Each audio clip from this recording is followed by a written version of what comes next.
Yep. Hey everybody, welcome to another live stream of the Ask a Cycling Coach podcast. Glad you could join us on Facebook or YouTube, however you're joining us. If this is your first time joining us, you can put in questions or comments, anything else that you have in the comments section on the videos that you see. You can comment on the fact that these two gentlemen next to me have matching shirts and how cute that is, or whatever else you want to ask. We look nice. It's right.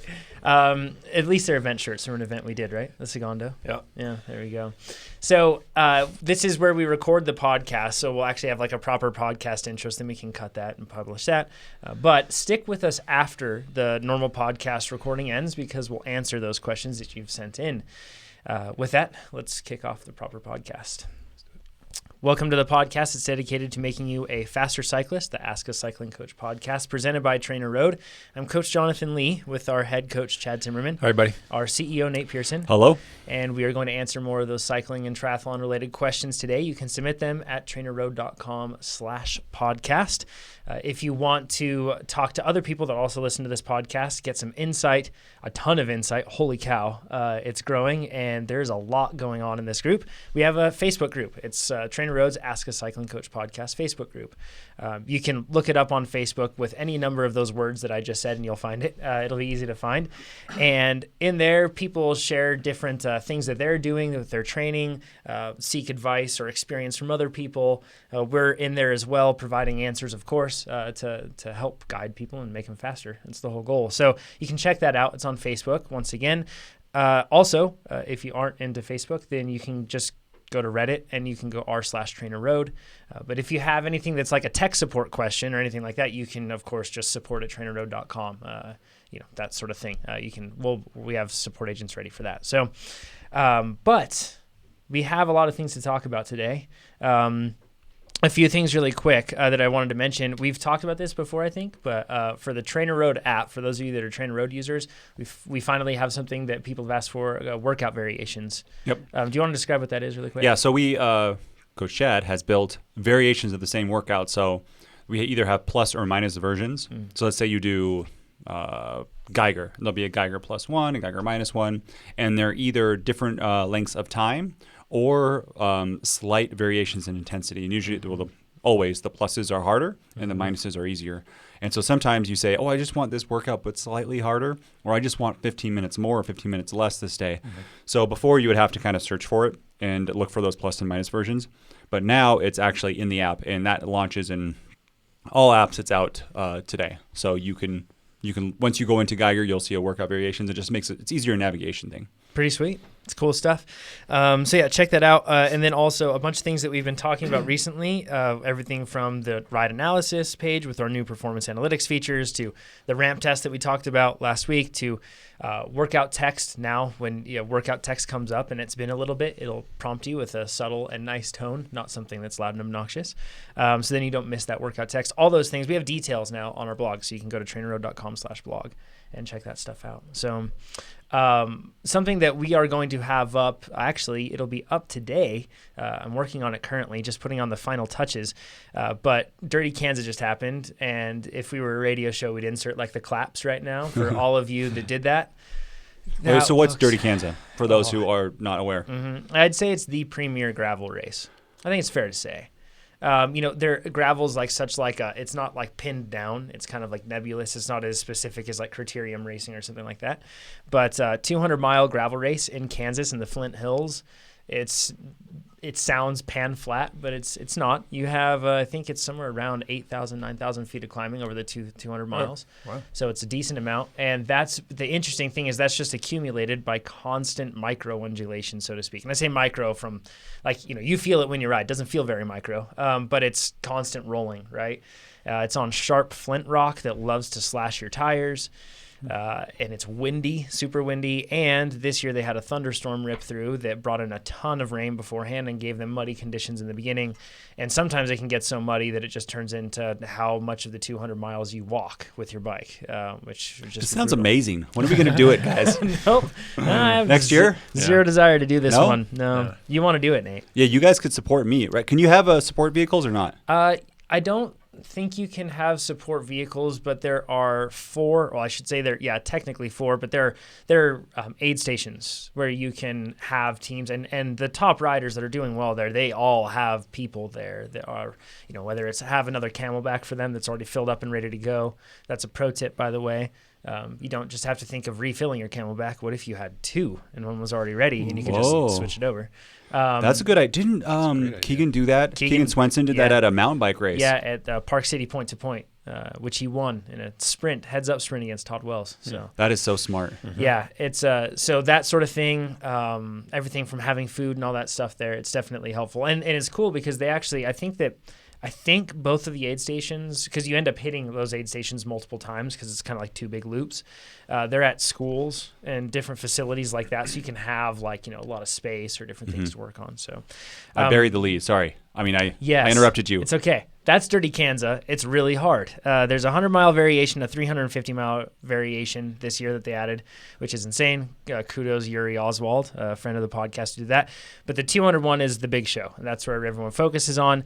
And Jeff Kabush, also friend of the podcast, he has a TrainerRoad account and said it was okay if we analyzed his data. So we have the whole picture of exactly what it takes to get 3rd at Dirty Kanza and be with that lead group for the majority of the race there. It's pretty interesting stuff. Ted King won it with the fastest time ever. Jeff's time is darn near the fastest. If this year hadn't happened and Jeff logged this time, I still think it might have been the fastest time ever. So, and I think that's just because a lot of fast people working together and working hard. But this is the overview. You'll have to go to the blog for more details. That's coming up. But 269 was his normalized power for 11 hours and 8 minutes. Doesn't sound that high. It doesn't sound that high until you add in the time. There's people who are like, yeah, that's my 10-minute power, right? Exactly. Like 10-minute intervals at 269. Like 11 hours and 8 minutes. Oh, that's gnarly. That's pretty impressive. That's for him. That's about a 0.65 intensity factor. Here's the biggest one that blows my mind: 9,500 kilojoules burned. Wow, that is a lot. I'd like to know. Do you know what he ate? Yeah, I do. I have. Cool. Is that going to be in the blog post? Yep. I think that he was shooting for. Oh, geez, this sounds like too much, but maybe it's not. I think that he was shooting for a lot of grams of carbohydrate. That's where he was more focused, like grams of carbohydrate per hour, and he was taking in a lot. Do you know how many? I don't want to say because I might get it wrong. Okay. I have it written down, but I don't want to mix it up with up in the brain. So then, 491 TSS. That's more than I have logged recently with my knee issues. A week. Yeah, that's that's a pretty good week right there. Yeah, a good week. Yeah, exactly.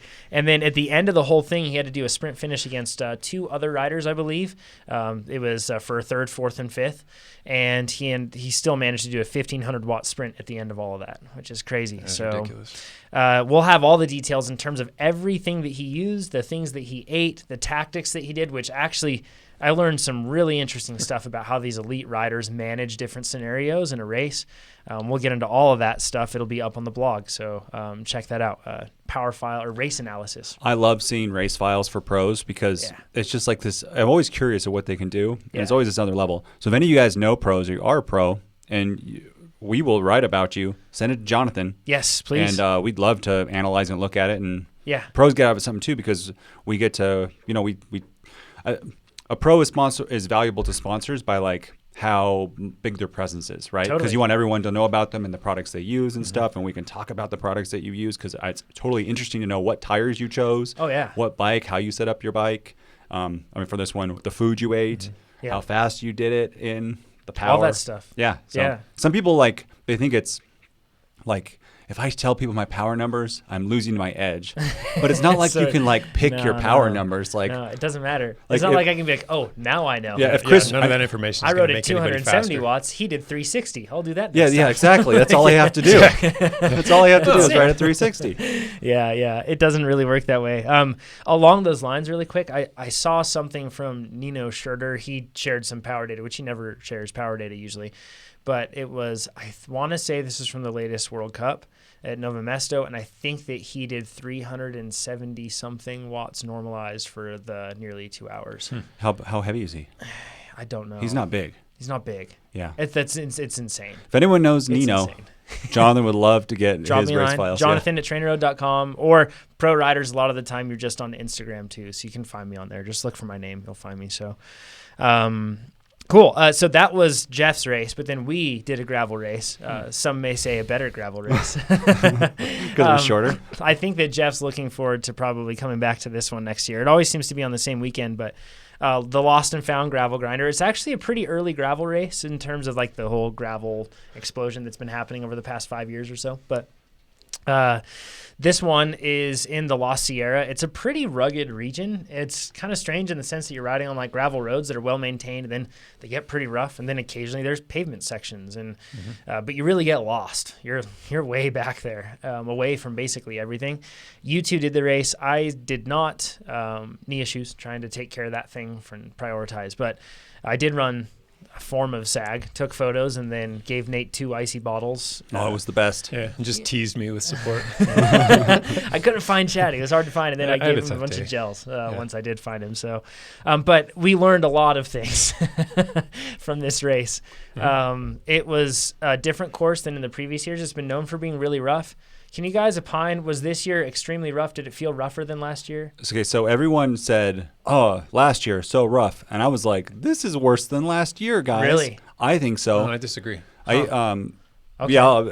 Talking to, I'm blanking on his name, 5-time national champ. Kyle Dixon. Kyle Dixon. Yeah. He even saw pros biting it around him all the time because of these cross bikes and skinny tires. There'd be these ruts that were really deep, and if you got your tire stuck in that, you're going. And maybe over. that's why it didn't strike me as a tougher course than last year. Because last year we were on the cross bikes. This year I was on my mountain bike with 2.0 tires. Yeah. 225s. Nothing was. Can we talk about that really quick? Because you're on Aspens, right? Aspens, yeah. How'd you like those tires? Absolutely loved them. And those things were really fast on the road, too. There were so many descents where I would drop the dropper post. So I was effectively sitting on the top two. I was much lower than usual. And then just tuck the elbows in, tuck the arms in, drop the head, and sail. And I was passing crossbike after crossbike after crossbike. Those tires are impressive, man. You're real strong, too. Yeah, but it is. I'm talking rolling down a hill. Yeah, oh, okay. It's pretty impressive. Yeah. The Maxxis Aspen and the 225 is the one you want. The 220 or 20, I can't remember, the smaller size you don't want. That's an older design, or I shouldn't say you don't want, but it's not an updated design. The 225 is actually very different. So I'm glad you had a good experience. And I did I've been pushing those things because I love them so much. The Vittoria, I use the Vittoria Tirreno Dry 40C front and rear, which is like a gravel tire. And I could actually, in times, I wish I had bigger tires. I was either going to do bigger tires in terms of volume or like more knobbiness. A little bit of both. Okay. Like just because on the downhill, some of the downhills were sandy and very sandy. Yeah, if I could get a little more grip, I think I would be safer. I'm not sure how much. I don't have data on it, so I don't know how much rolling resistance I would lose. But I was thinking either Thunderbolts in the rear and Racing Ralph in the front, which a podcast listener told us about. Yep. Or double Aspens, like you said, just because you save so much time, and I did better on the descents this time with a mountain bike, and I'd used an Epic with I had the brain fully on, so it was pretty locked. Yeah. But if you told me, like, Nate, we're gonna do it again this weekend, but you have to do it on your cross bike, I would say no. Really? You would be fine. Yeah. But for my skill level, it would take so much longer for me to do it on a cross bike, and I could keep up with people on the road sections on the mountain bike just fine. Yeah. I was descending with someone just fine, although I did have those gravel tires, so maybe that's why I descended quickly. You know, we've mentioned that before, but that's kind of one of the appeals of gravel, is that, like, for different riders, a different bike is right. Yeah. That's kind of a cool thing because you can choose, right? Yeah, but I don't think you think of it. You think I have to have a cross bike or a gravel bike. Gravel bike for a gravel race. Yeah, that's what people think of. And for people that have, like, more skill, it definitely pays off. For people that have, you know, it definitely plays into your bike skill, the course, and this is very different from Dirty Kanza. I mean, this is it has sections that are pretty rough. So, and not that Kanza doesn't, but gnarly stuff. Kyle Dixon, I think he was 10th overall in the pro field. Yes. And I think he was sixth. Sixth? I think, okay, sixth overall, 5-time national age group champion. Yeah. But he's not as fit right now as he was back then. No. And he rode a hardtail mountain bike. Yep. Right? That just shows you. He felt like that was the right choice. Yep. I saw him having to work extremely hard on the road sections and the flats to stay with the group, you know, spinning at 130 RPM and you know, elbows in and tucking. But he said something clever. He said, yeah, I just knew that I was never once going to pull. You know, he's like, you know, I'm on a mountain bike. I have to work way harder in these scenarios. That just meant that I was going to draft the whole time. So. He also told me that he could get gapped a little bit on the climbs, but he'd bring it all back on the descents. Yeah. Because of how, the bike. because of the bike. And he's a really good descender, obviously. I mean, being that good of a rider. But the guys he's ascending with are too. So. Exactly right. Exactly, That yeah. was going to be my point. And that's a huge point too. So like between me and you, everyone goes, oh, of course Nate's going to have a mountain bike and you're going to have a cross bike. Yeah. But Kyle, better mountain biker than you. Yeah. Yeah, right. Yeah, oh, for sure going up. Yeah, yeah. But down, and even down, he's right good, with me, right? if not better. So yeah. he's not like me going down. That's what I'm trying to say. Yeah, And he still chose a mountain bike. The other thing that Kyle, I bet you he would change is he had a 32 up front with Eagle. And I had a 38 with Eagle. And that's something I think people don't think about either, is changing your front chainring. It's so easy. Yeah, it was super easy. I had one problem, but having the 38 on this course for gravel grinder, or 38 with Eagle, I had so much speed on the flats. I pretty much never ran out of gearing either side. Yeah. I when the cross bikes, when they ran out of gearing, I ran out of gearing too. Yeah. And I bet you if Kyle had that, he said that he would have liked that. Yeah, he would have been better on the flats. I think that's more important if you're kind of pushing the pace though, because I used every single descent to do nothing. I tried as hard as I could to not pedal, knowing that just 100 miles on the trail is something that's going to be a substantially longer ride than I've ever done. Yeah.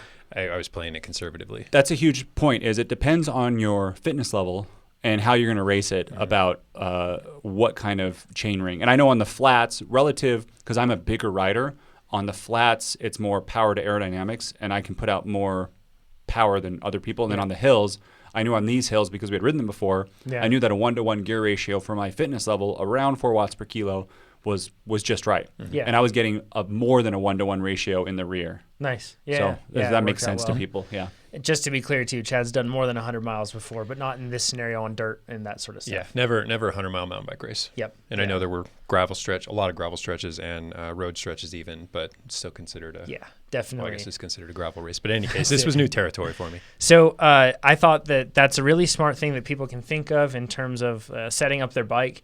Hardtail mountain bikes with a bigger chainring up front are fantastic. Throw on a set of togs, those little things to hold you. Those are pretty great. Maybe to position your hands in the center. How much do togs cost? Only like $18 or something. Yeah, I think. and They're pretty cheap. I got to figure out a way to mount them, because during the race, 100 miles, I kept putting my hands where the togs would be. Yeah. And it felt so much better to have your hands. Can you describe just what togs are? And to be clear, I have no skin in this game or I know. anything else. It seems like Maxis should give you like $1,000 right? for Aspens, and that Tog should give you $1,000. Just because I like helping people, togs. right? But I've found these things to help. So they're basically a little thing that clips around your bars, and they have somewhat of like, if you're watching on the podcast right now, which if you're listening, you can also watch every week. You can tune in on Facebook or YouTube. But basically, they're just like little semi-hooks, meaning that like they clamp around your bars, and then it has a vertical extension that just slightly curves inward. It's like little devil horns.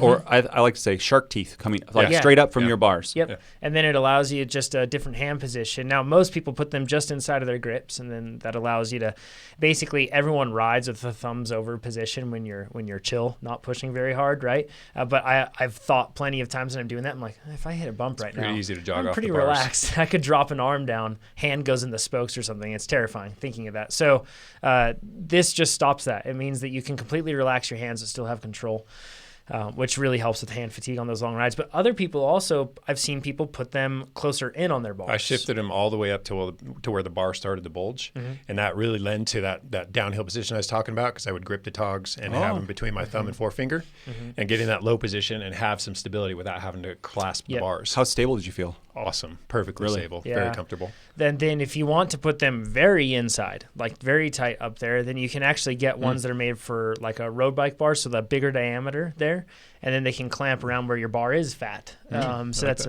another option. But you can run them in a ton of different ways. I've seen people run them on road bikes even. I've seen people run them.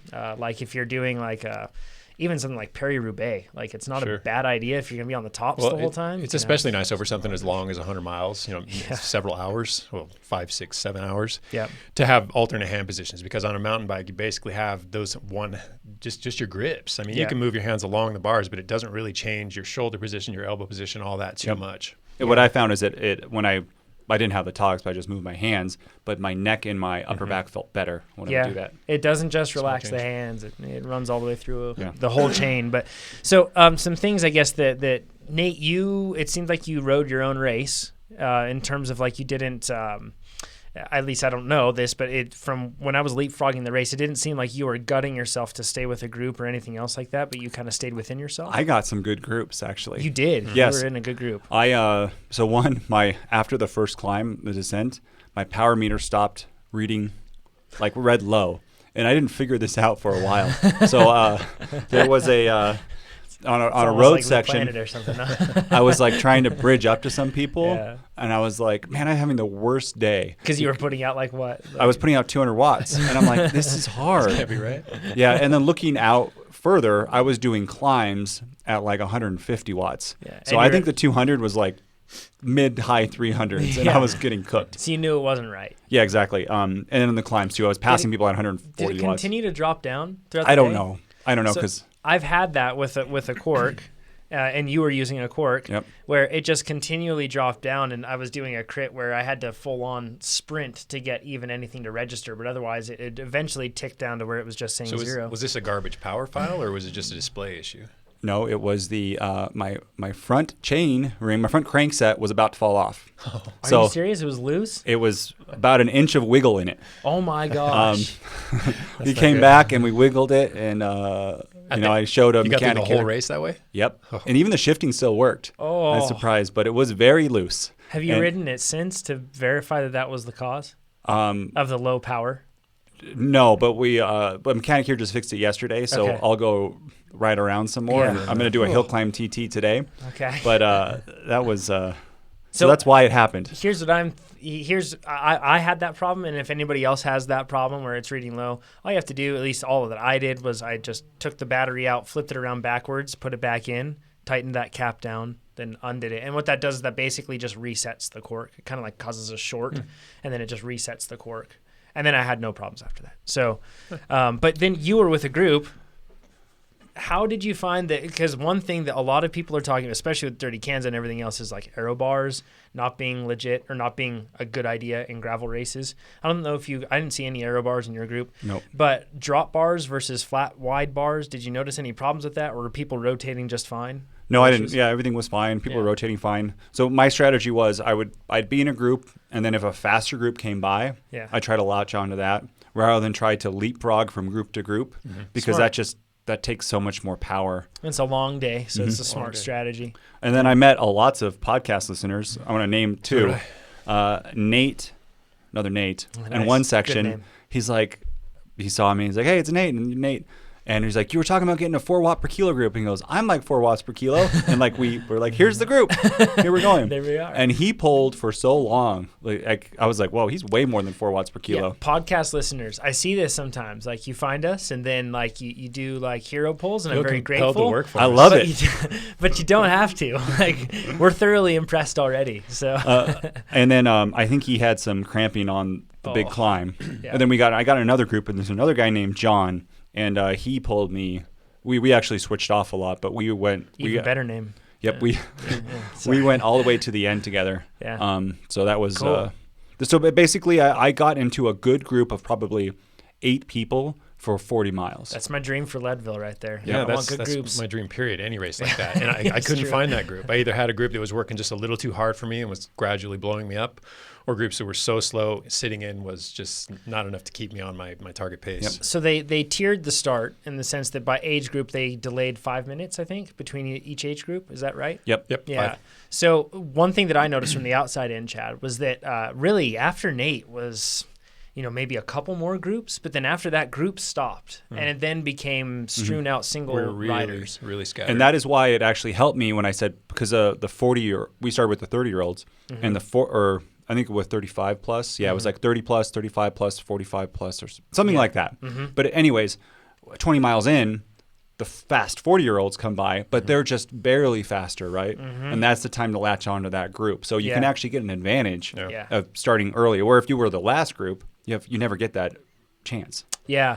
So I think that was something that I saw, was that there weren't many groups back there with your where you were at. No, the only time groups rolled by, they were maybe 4 riders. Yeah. So they certainly weren't big, and they seemed to be cohesive enough. But again, they were either a little too quick or a little too slow. This was a race where I saw a lot of people suffering a lot of effects of dehydration, or at least thirst. Many. I'll just say that much. Like There was a really big climb, about 10 miles almost, of climbing, minor interruptions and some fluctuations throughout, but about 10 miles of climbing. And it went through a very old burn area of about, like 15 years ago. There's but no cover. There's no growth. It's just manzanita that's like, not very high, doesn't give any shade. And it was pretty hot up there. And I was not a SAG car, but I was parked in positions taking photos, and people thought I was a SAG car, and I had 3 gallons of water planned to give to you gents, and they completely took that water. I even at one point, because I was scrambling with things like put some shop blocks and some gels on the bed of my truck up on the top, and then when people went by, they just grabbed them because they thought I was SAG. But people were really cooking. When we started, you guys needed arm warmers.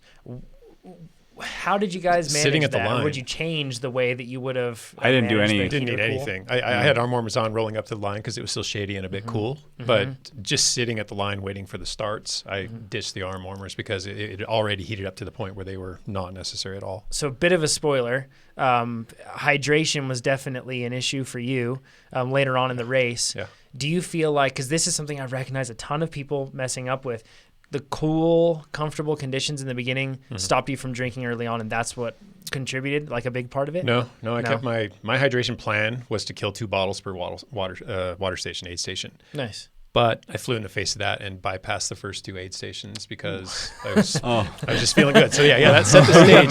That set the stage for the rest of the day. Ding! Gotcha. Yeah, there we go. Told you, I have stuff to share. Yeah. So that. Should we go into that? Let's go into it, because I was thinking when I was going on, I was like, why is everybody suffering so much from not drinking enough? And then I thought, it was pretty cool, and I see so many racers. Like something that you've said before, or not said, but just mentioned, that it's like a common belief is that drink to thirst sort of a thing. And it's some nonsense. Yeah. It upholds in most situations, but not extreme situations. And riding your bike cold. for 5+ hours is extreme. Riding for that long in 80+ 90 degree temperature, et cetera, is extreme. Working hard for multiple hours, consecutive hours, is extreme. I mean, these are situations where drink to thirst is some garbage. Yeah. Jonathan, to your point, just yesterday, like we have those remotes now, right? Those remotes for the fans. Yeah. Workout in my office, like 68 degrees. The last 5 minutes, I turn off the fan on just something easy. It was Baxter, of course. Really and you just for 5 minutes, you just can see wells up. how much sweat you're actually losing. Yeah, it's And crazy. It's crazy, right? Like it's getting evaporated with the fan. But when you turn that fan off, the sweating starts. Yeah, you're still sweating. Like you're still off. You're still doing all that work and everything else. And then you go into an 85 degree temp, and you're on a climb where there's no wind movement at all. And you haven't been drinking because you felt nice and cool, no problem. Then suddenly it's like, Catches and people were in a bad way up there. So yeah, understandably. Chad, just so real quick before that, Dave Christensen, pro rider, he got taken out in an ambulance to the ER because he did not drink enough. Severe and dehydration. he's done stage races in Asia, like in extreme jungle heat in Central America. Caribbean, Caribbean, right? Yeah, in the Caribbean. So it was a tricky day. Do we want to cover your race and then get into Chad's? I feel like we have a lot of learnings from Chad's. I'll do mine. I have a couple learnings that I want to share. Yep. One, I did the carb loading, and I told you guys I was going to do a lot, and I did do a lot. And you can actually find the details of this in the podcast group. You posted up a bunch of details. Yes, I did for one day, I measured all my food, and I weighed it, and I measured the amount of grams of carbs that I had, and I did 956 grams of carbs in one day. That is a lot. That's almost like 4,000 calories, right? Like in just carbohydrate. Overall, it was like 4,500. I think I only had 20 grams of fat that whole day. Really? Yeah, because was it hard to eat that much? Oh yes, it was so hard. It was work. The next day, I didn't measure it, but I tried to duplicate it. I don't think I got as much.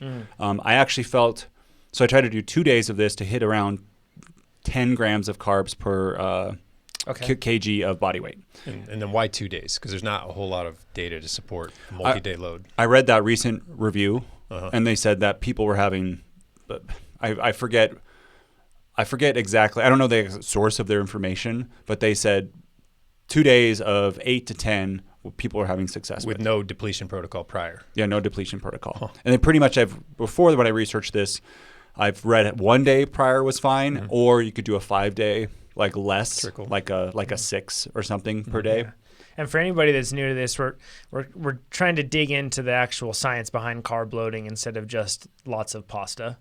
We're trying to get into the real. Well, that's a key point is what you're eating. Yeah. And there's a whole discussion about this on the TrainerRoad Ask a Cycling Coach podcast group on Facebook. But basically, I ate lots of grain cereal, oatmeals, Ezekiel, lots of fruit, raisins, blueberries, apples, lots of sweet potatoes, cherries, carrots. Does not sound like a pasta feed. Yeah, I didn't have any. I had a modern tables meal, which is like pasta, but it's made out of beans. Okay. And that actually gave me a lot of protein too. But basically, I did those two, and then race morning, I tried to eat 400 grams of carbs. Whoa. Which is a lot, and that's another recommendation from this review. And then on one thing I thought of, this is going to be a hotter race, not that hot, but hotter. That for every gram of carb that you put on, you also, 3 grams of water, Chad? Yeah, about that, yeah. Yeah. So it's also ability to like water load. And then on top of that, I did the Scratch sodium loading. I did 2 of those, one the night before and one the morning of. So you were like a fully packed, like a mule, like a camel. Yeah, exactly. I wanted that because this is going to be a really long race. You gained how much weight from that? So the 2 days, and it's great. I got a new scale, a Nokia scale, and it's a Wi-Fi one, so it records to my phone so I can be accurate. Cool. The 2 days before I started this, I was 184.1 in the morning. On race morning, I was 188.4 or something. Whoa. So I gained 4 pounds. That's crazy. Right? And it's not 4 pounds of fat, right? It's mostly water weight and glycogen. And that was actually my goal was to gain 4 pounds. And over the course of that, I'm sure I lost those 4 pounds again of the race. But I felt amazing the whole race. I only had one issue where I actually was eating a little bit too much food. I got an upset stomach, and then I waited too long to eat again. But once I was good, I peed 3 times at breaks, all kind of dark yellow. So I was still on the edge, still right? Sweating out, I wasn't, but it was, So it's kind of uneventful. Yeah. Yeah. Now, Chad, when you finished, you can see on the Facebook podcast group there, you can see the pictures that we have posted up. Tons of salt stains. You were in a bad way in that finish. I actually saw you at the second to last aid station, I think, and you looked like you were gonna finish on strong. You were looking pretty good. Feeling pretty good at that point. And then the final race, it definitely turned. You were the saltiest person that I saw the whole race. Yeah. So I know I'm a salty sweater. I put out a ton of sodium when I sweat. It's clear. I always have salt stains, sticky skin, salty helmet straps, all that. This one, I went into it. I sodium loaded the morning of, and then I stayed on top of sodium intake with packets of Osmo that I carried with me. So I knew if I got anything wrong, it wasn't going to be the fact that I had too little sodium on the body. Yeah. And as best as I can't see, other than high blood pressure risks, any problem with overloading with sodium and any effects that it might have that would be detrimental to performance. So I felt pretty good about that. That's at least one thing I could try to weed out and say, none of my performance issues are due to insufficient electrolytes. Looking at your back afterward and all that salt, I'd say that no problem. Lots of salt. Yeah, on board. and you can go. Hyponatremia is the big issue, right? We're trying not to dilute sodium stores in the blood, and you can do it a couple ways by either drinking too much straight water and diluting it that way, or by sweating out too much sodium and diluting it that way. But again, my issue I don't think was with sodium so much as with simple hydration. Should we talk about your issue? Because I don't think we've mentioned it yet. Well, I don't want to associate. I think I got 2 things wrong. I think I dehydrated, and I think I did too much work the week leading into it. So dehydration didn't help me in any facet at all. But I think the big issue was the fact that I carried a whole lot of muscle stress into this workout, or into this race, I should say. We've shifted, with the whole time trial training. It was very specific up to a particular date. That date has passed, and we've had to restructure, and we have other overlapping demands. So I'm doing different types of workouts right now. And it just so happens the week prior to a 100-mile mountain bike race, I decided I'm going to start my sprint protocol, and I start using, 6 workouts consisting of 6 wind gates, which are 30-second all-out efforts. I'm only stretching them to 20, 22 seconds, but the fact is they're hugely muscularly taxing. So I've got those on Tuesdays and Thursdays. In between, I have reintegrated Bulgarian split squats into my weight training routine, which is a very cycling-specific leg strength exercise. You put your back leg up on a bench, and then you basically do split squats with a really upright posture. It's a lot of stress on the quads and on the glutes, but rightly so. That's what I'm aiming for. On top of that, I did a ramp protocol prior to a sprints workout because we just needed that footage for the 40K TT. And we wanted to test my position Dude, do you want me to coach you? Yeah, exactly. So this is not like, I wonder what I did wrong. Right, this is like, you're a fool. So going into something of this nature, whether it's a low priority race or a high priority, you need to be rested for it. It doesn't matter if this is a training race and you just want to get through it. Getting through it means you don't carry that sort of stress into this event. You're not just getting through a normal ride too. I mean, this is 100 miles in tough conditions, in heat, and it's hard. You made it 2C priority. I think so. much. I did. should have been I did. B, I didn't right? give it really any of the respect it was due. It was just like, no, I can get through it. It's just a long ride. I'll go slow. Well, to a point you can, and for the first 60 or so miles, 65 miles, no problems. Then the cramps started, and they just. I've had cramps, so I figured I'm just going to ride through them like I always do. And I did until I couldn't. And a couple times I had to come off the bike. I did notice, and we talked about this last week, that my saddle position from the segundo, I forgot to bring it back up. So it was about 1.5 centimeters low. No. So one of the incidences where I had to get off, and I simply couldn't move anymore. Yep. Had to get off, ride out the cramps, standing there just waiting for them to pass. I took that time to adjust my saddle back up, got back on, and I could ride through the cramps a little better. Now I can open my leg to a slightly further degree. Made a huge difference. We just had that podcast question I about some know, of this. right? Exactly, and we said, and we were unanimous on it. We said, Yep. yes, absolutely, that can affect it. Well, I know from experience now, it can absolutely affect it because it was a night or day difference. I still had the cramps, the muscles were still pissed as hell, but I nudged that saddle up a little bit, could open up my knee just a little more, and now the cramps were to the point where they were debilitating. They were just agonizing. Two pro tips on that with the saddle. You can get a little paint pen, which is basically white out. Totally. I think you just Google paint pen or go to that, And if you you're mark vain it. if you're vain about that, you can use a Sharpie. Yeah, Then just look at it in mark the right light. Yep. The other thing that I am in love with, and it's so expensive for what it is, it's the Abbey Tools like bike seat height That's thing. a good tool. It's basically just this flat piece of metal with marks on it, and it's like $120. Yep. But you can get the exact to the millimeter saddle height and make it repeatable. Yep. And you switch posts, and you can make it repeatable. Yep. To the millimeter. Like Another thing that I would say on that is a lot of people switch saddles and they don't remember the fact that every saddle has a different stack on it. So you have to consider that. And then a lot of people just measure to the nose of the saddle, but if you change your saddle or the saddle of your angle or the angle of your saddle is slightly changed, and that's going to be different. So a lot of the time what I would recommend doing is I would know your maximum seat height or your seat post height, and then I would know your actual saddle height and kind of keep those two things separate to understand that. So then if you do have something that changes, you can make sure. And it's always worth it to use a Sharpie. And I always measure to where my sit bones go on the saddle. And I use a Sharpie to mark exactly where my sit bones are on the saddle, not on top because I'd rub that off. I just go underneath. And this all just points to the fact that even subtle differences in position, when they're replicated over, literally thousands and thousands of repetitions, in an event that's getting only harder, because fatigue doesn't improve with time. So things are going from bad to worse to horrible, and you're throwing that wrench into those gears at the same time. It's a bigger deal than it might at first sound. Did you find anything else to help you push through cramps? Because the cramps ended up still getting you bad later on. Yeah, so I had come off the bike a couple times. One of them I just laid on the roadside. And thanks to everybody who rode by and sounded like they wanted to help me. There's nothing you can do. I was really just waiting for Jonathan to drive by so I could bag it, but he didn't. I took a different route. so I was forced to finish, but it worked out. An interesting thing was that on the flat, on the road, I cramped so severely that I had to stop. I had to get off the bike. I couldn't do anything anymore. I had in my hamstrings, it was like hot, burny feeling. I couldn't pedal through it. I felt like if I did, I was going to cause some long-term damage. Yeah. So I got off the bike and then got back on the road, and it was miserable on the flat road. But as soon as we hit the last little climb, which I figured I was going to have to walk, everything was fine. Given I wasn't working very hard, I had my watts down to probably less than, or right about 50% of threshold, and I had the gearing to allow it. But the stress was shifted now. I was pushing a little harder through different points of the pedal stroke, that the cramping was a non-issue for the entire climb. It's I think like we've mentioned before, there's so many different things that contribute, we believe at least, to causing cramping. I don't believe that there's like a silver bullet for cramping that will just take it all away. I wish there were.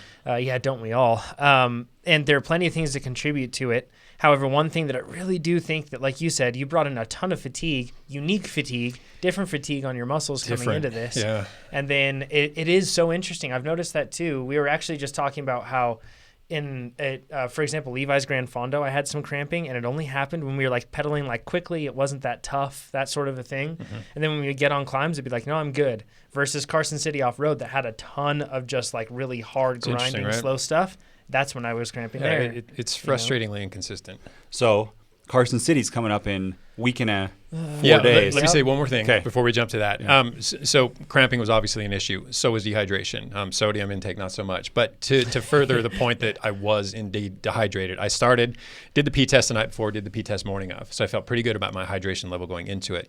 Coming out of it, didn't have What's to the P test? Just reagent strips. Yeah. You whiz on a strip, and then you wait 45 seconds, and then you match the color up to a specific gravity and see roughly where you are. And on the drive home, had to make a couple emergency stops for different reasons. I won't burden you with those details. And drank 3 liters of water between the end of the race and bedtime, and then was still hitting glasses of water. Didn't have any urgency, didn't need to pee one time, woke up in the morning, barely peed at all. Wow. So the fact is I was clearly very dehydrated. Yikes. That's pretty rough. So in like 13 days or something, we have Carson City. It's going to be hotter.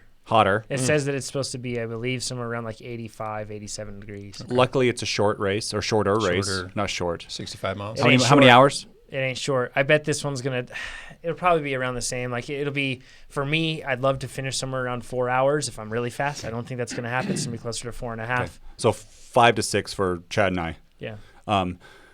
What are you going to change this time? Yeah. So I'm not going to bypass aid stations. I mean, if I need water, I know when I need to drink. That was foolish. Skipping 2 aid stations, it was just, it was dumb. Were you trying to catch me?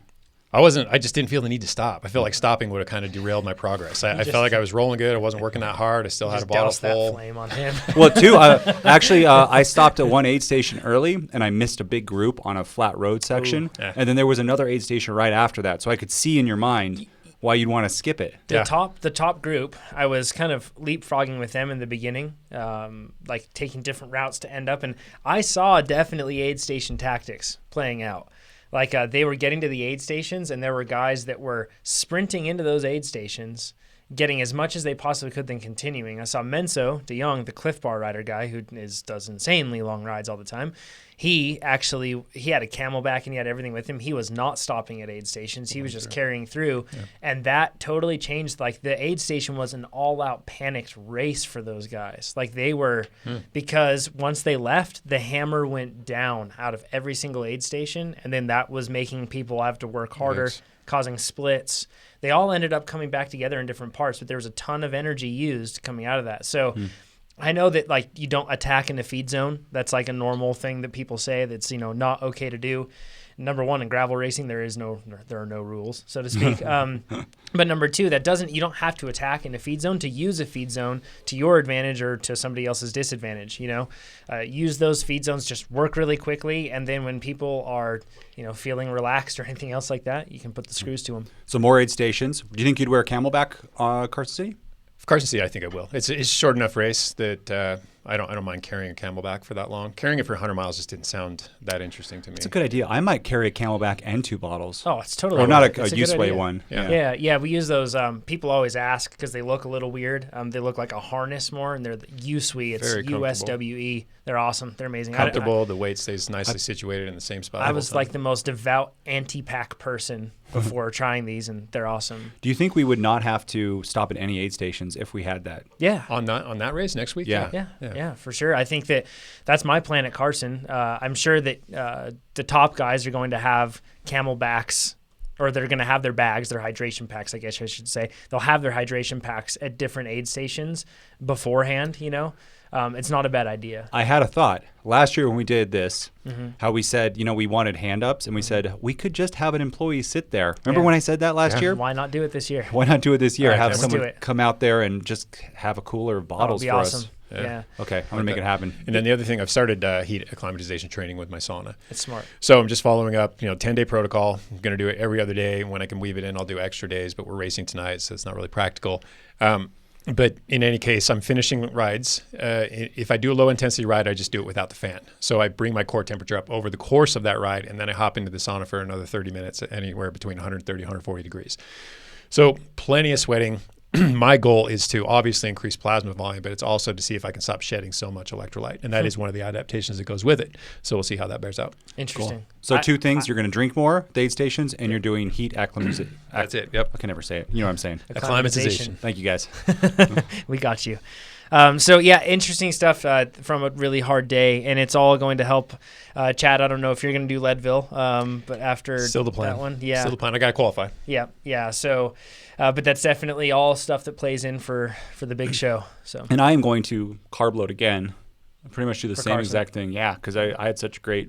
yeah, you looked Outcome of happy and you would cross the line smiling. It felt good. So, Chad was not smiling when he crossed the line. I was not smiling. With that, let's get into some questions. Mark says, thanks for the podcast. I've been listening to you three avidly and really welcome the advice. I've now taken up to listening to the back catalog of older episodes. So, yeah, awesome. Good to hear. He says he always finds the discussions informative and entertaining. He says, one thing, though, that I've picked up is that there are several different types of, and I say in air quotes here, fitness, mentioned in different podcast episodes. During different episodes, there are different terms such as base fitness, aerobic endurance, muscular endurance, low-end fitness, high-end, top-end fitness. I've inferred that each type of fitness works at different levels and that each workout is designed to improve one or another type of fitness. But is there a simple guide as to what is the difference between each type and what kind of workouts work best for each of these? This is a great question because a lot of terms get thrown around. Yeah, it gets confusing for everybody, coaches included. There are too many people who misuse terms or use the same term to describe different things that are encapsulated in a single term. It gets confusing. Yeah. How should we start with this one? So let's just start with base fitness, not to be confused with aerobic base. And I know sometimes I interchange those two. I apologize for that. I'm going to try not to do it anymore and lend to this confusion. Okay. But I see base fitness as the three pillars, and that's endurance, strength, and speed. And if you keep those in mind at all times, you can understand the other types of fitness. Be clear on endurance, being able to go long, strength, being able to push the pedals hard, speed, being able to turn them quickly. That's it. That's pretty simple. I layer on top of that form because form is a component of everything, but I don't consider it one of the top three. Form always applies. And form as in pedal technique, not as biomechanic efficiency. Yeah, so being able to do something well. Not in terms of fitness, because people have that. That's a good point. Yes, Yeah. And that's why I'm hesitant to even use that term because I don't want to confuse it with the whole form, freshness, fitness thing. So anyway, through the lens of these three pillars, we can kind of break everything else down. I'll just throw a couple weight training analogies, comparisons, just to hopefully further drive this home. So if you think of learning to do a bench press. First, you do an unweighted bar and you learn to move it with control. Then you keep that unweighted bar and you learn to move it more times. You're developing endurance. So the control is the first focus. Now we're building a little bit of endurance. Then you put a little bit of weight on it and you're building strength. Maybe you strip the weight back off and you move it more quickly. There's the speed. Okay. Perfect. Same idea. And I'm not even going to use that other example. I think that encapsulates it. Now when we get to the other types of fitness that we've talked about, it's really it's really two things, but I'll layer the third. Yeah. Right? I'm sorry, it's three things, but I'll layer the fourth one on top. So we've got aerobic endurance, muscular endurance, anaerobic endurance, and then neuromuscular power is kind of the icing on the cake. Cool. We'll get to it, but that's basically sprinting. So let's talk aerobic endurance then. So aerobic endurance, through looking at the three pillars, that's where you emphasize endurance. There's not much emphasis on strength, and speed is just kind of a comfortable medium. Okay, so this would be like riding long durations with minimal fatigue, multi-hour rides. An example would be working between 60, maybe 75% of FTP for consecutive hours. Okay, makes sense. And the aims here, we want to improve fat metabolism, our ability to ride with high efficiency, and by efficiency I mean the amount of energy in to the amount of work that comes out. Yeah. And kind of a cool thing is you do this and durations get longer, your TSS or your training stress accumulation goes up too, so right? Those are the improvements we're seeking. Yeah, exactly right. That makes sense. What about muscular endurance? So muscular endurance, now we're splitting the focus between endurance and strength pretty evenly, but if we favor anything, it'd be endurance. So a little heavier on the endurance side. Speed, still not really figuring into this. It's still moderate, comfortable. There's no real emphasis on speed. To help people visualize this, in my mind, I have a triangle, and like it's like shifting, in shape as far as to what 3 points it relates to most. Yep. So this is riding for moderate durations and managing fatigue. So you're pushing the pedals substantially harder than you would with all day pace, but you need to be able to do it for a long time. Yeah. that makes sense. So for example, working anywhere from 80 to 110% of FTP, and that's a big continuum, so that's going to be a big change in duration. You know, if you're at 80%, you can do it for good long stretches. We're talking like 40, 50-minute intervals if you wanted to. You push up to 110%, obviously those intervals are going to get to the single minutes. They're going to be super short. Yeah, if that's the case, you need to do a ramp test. Yep. If you can do that for longer. And here we're just trying to improve our ability to maintain heavy but sustainable workloads. Yep. So we're working hard, but we need to be able to do it for long periods of time. Yep. Yeah, that makes sense. And as you improve, this is a great way. I mean, this is a sweet spot. This is a great way to improve your ability to handle more TSS from week to week to week, to gradually lift your work capacity. And I think this also is a great, like for the two you've mentioned, muscular endurance and aerobic endurance for like gravel grinders. Yeah. All the climbs are bread and butter. 85, 90%. Yeah. And then it's just aerobic the whole time. Yep. Yeah. And just multiple ones. It's Exactly perfect. Yeah, it makes perfect sense. Okay, now when we get into anaerobic endurance, this is where things get a little less specific to endurance sports. I mean, it's still endurance, but this is the stuff that you don't train as much, you don't use as much, but can be of great consequence. So it's, depending on the type of racer you are, can be super important, can be highly unimportant. I mean, this is where, again, we're splitting endurance and strength pretty evenly, but shifting a little more towards the strength side than the endurance side. That makes sense too. Yeah. I mean, like the harder, shorter efforts, like that sort of thing. So now we're jamming the pedals harder, but we still want to maintain a certain level of endurance, although that duration is going to shift down quite a bit. Yeah. Still, no real emphasis on speed. Speed's kind of a tertiary factor here. It's not a big focus. So this would be riding short durations at really high power outputs. Yep. Yeah, and yeah, okay, yeah. I was going to say about how they come next to each other. What kind of racers would be anaerobic endurance? Any type of racer who needs dynamic power. So road racer, cross racer, mountain bike racer, anything that isn't entirely steady state. Like century riders probably wouldn't need this. Triathletes, time trialists probably wouldn't need this. It's not to say they can't benefit from this type of training, but they're not going to apply these sort of efforts over the course of their events. Right. Yeah. Okay. That makes sense. Yeah. Yeah.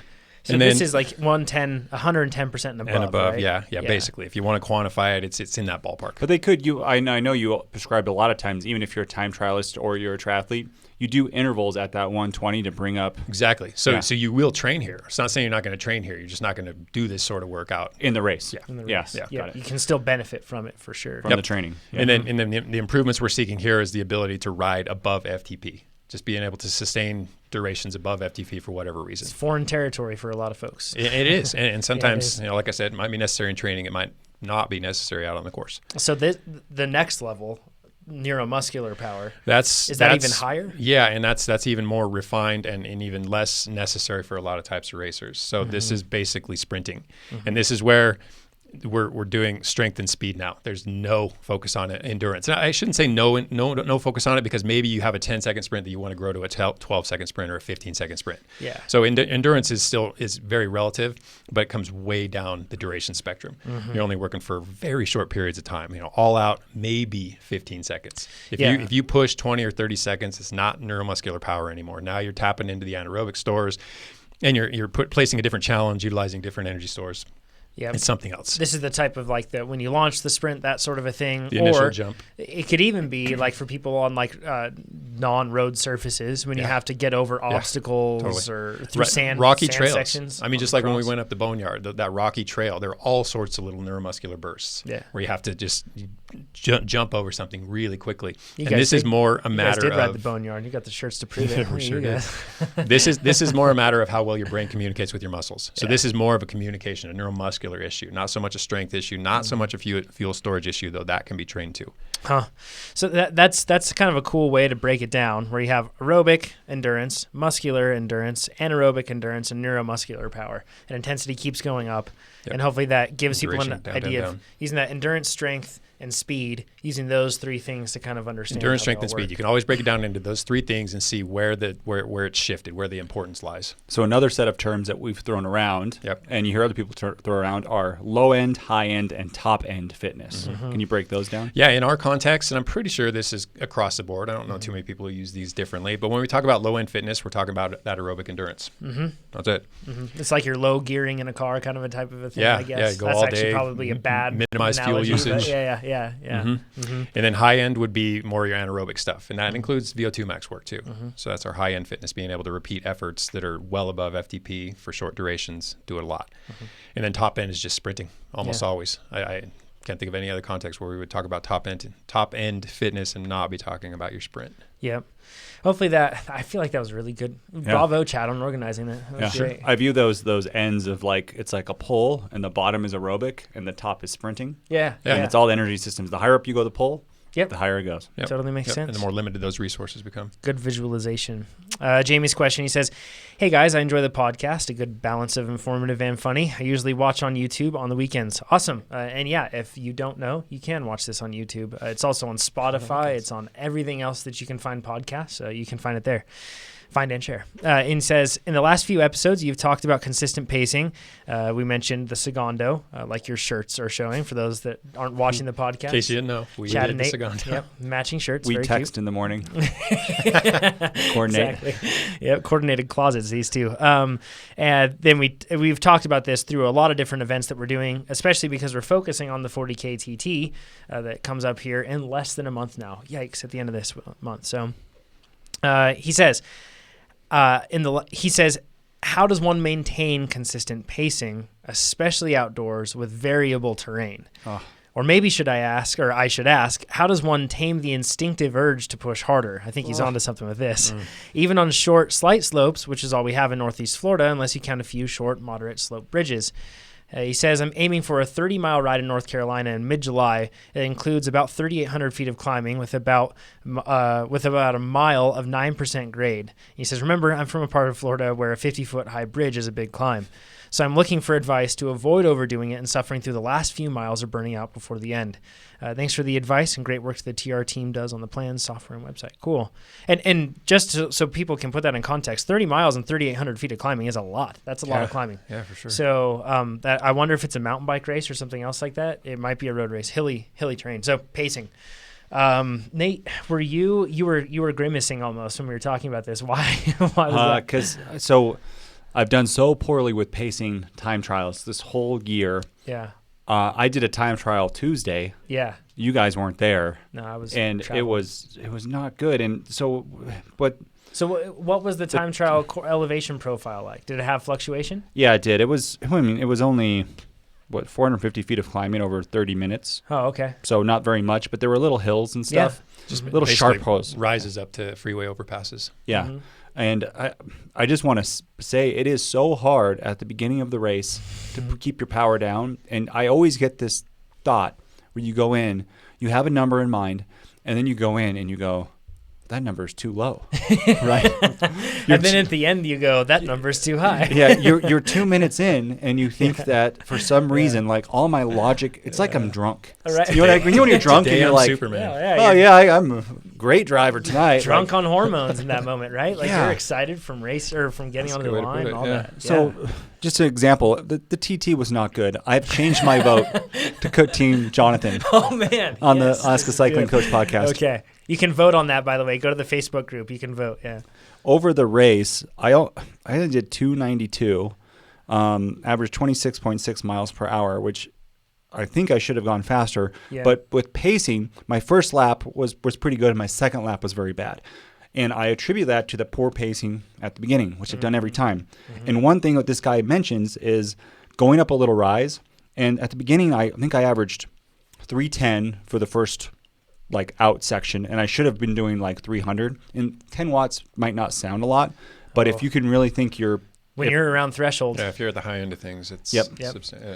But then on the overpass climb, I didn't want to shift into the little ring for some reason. Actually, I know why, because I've been dropping chains there. Stay in the big ring. My cadence went down, and I did 343 for just almost a minute up that climb. Oof.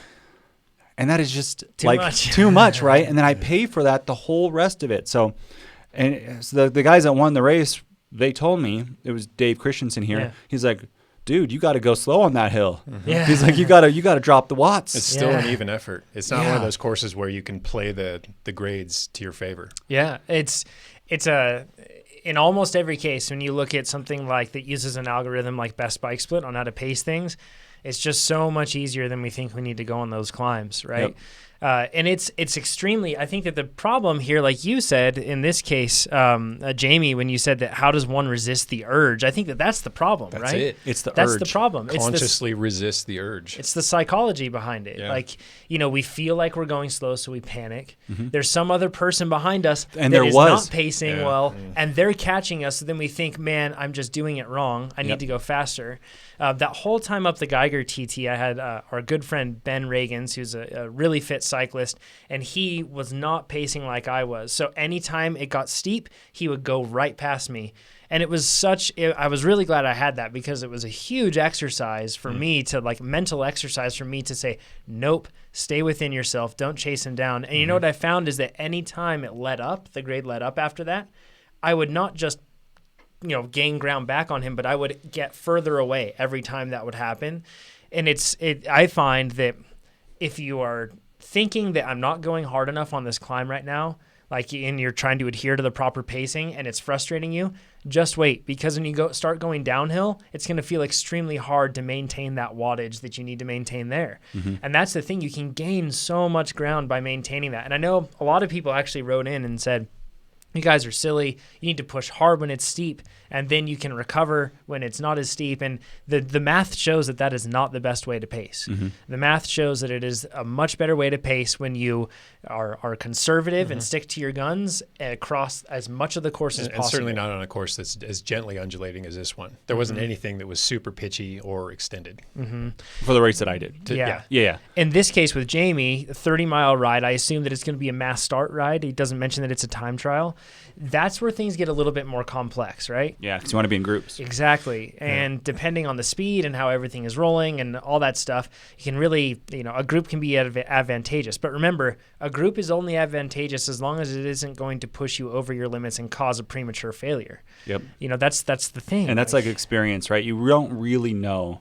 And you also, like how Chad did it, sometimes you have to pull from a group. Yes. You're just like, this is not sustainable for my entire race. You got to recognize that. Yeah. It's hard, right? Yeah, it is, especially when you're getting just a little bit of a free ride. Now, a lot of this, too, I think, comes with dialing in your perception of your effort, because For sure. a lot of the time you'll show up and, like you said, Nate, you'll just have like a bad day or something on the bike, and you'll have a power goal, but then you kind of have to revert to that, and you have to keep perception in mind, or your power meter is going crazy, like you had at Lost and Found. I had a family emergency before the time trial, and I was driving there, and my mother-in-law called me. She needed me. Oh, man. So when I got to the race, I had no warm-up. Oh, Get on the bike and go. And then I did too many watts. And you're probably psychologically all revved up from that too. Yeah, so it was safe to say this wasn't a fair demonstration of what you can do now. Well, and it was after Lost and Found too. So you skipped it because Lost and Found was in your hamstrings from cramping. Even if they weren't, I would have gotten nothing out of this. Nothing useful. I needed another day of rest. I didn't need a 30-minute all-out effort. I was pretty. I was also tired from Lost and Found. Not sure. I wouldn't call it cooked, but I was definitely could feel it. Yeah, still. that's not fatigue that goes away in 2 days. No. Yeah. 100-mile. Yeah. No, By the way, 7-hour effort. we haven't mentioned this, but I'm just going to mention it here. Okay. Nate's time was 6:38:55. Yes. And Chad's time was 7:22:36. Yes. Which I'm actually kind of happy with, considering how bad the last wheels 20 came miles off the were. wagon. Yeah. I got 16th in my age group out of like 100 or something, and Chad was 31st in his age group, and you also had a very big That's age group. encouraging. Yeah. Cool. I feel like you were actually starting to pull in some time. I don't know. You'd have to look at the flybys or whatever, but I feel like you were doing very impressively with your pacing compared to where I saw you in the beginning of the race to later on in the race. It was a good day. Good. It really was. And I was on track to do something that was finally going to impress myself. And Until it wasn't a good day, right? Until it wasn't. So, yeah, with this pacing thing, though, I think so much of it, you have to dial in your perception. That's something that comes with a lot of experience. And ego. Hold your ego back, dial in your perception, and then I don't know how that guy's not faster than me. I'm going with him. No, I can fit in this room because even like what I'm trying to do is I'm chasing numbers that I could hit in January. And tonight we have a time trial. It's an hour-long time trial, mountain bike, hill climb. Up a hill. In January, on my road bike with the cork, I did 336 up Geiger, and it wasn't an all-out effort.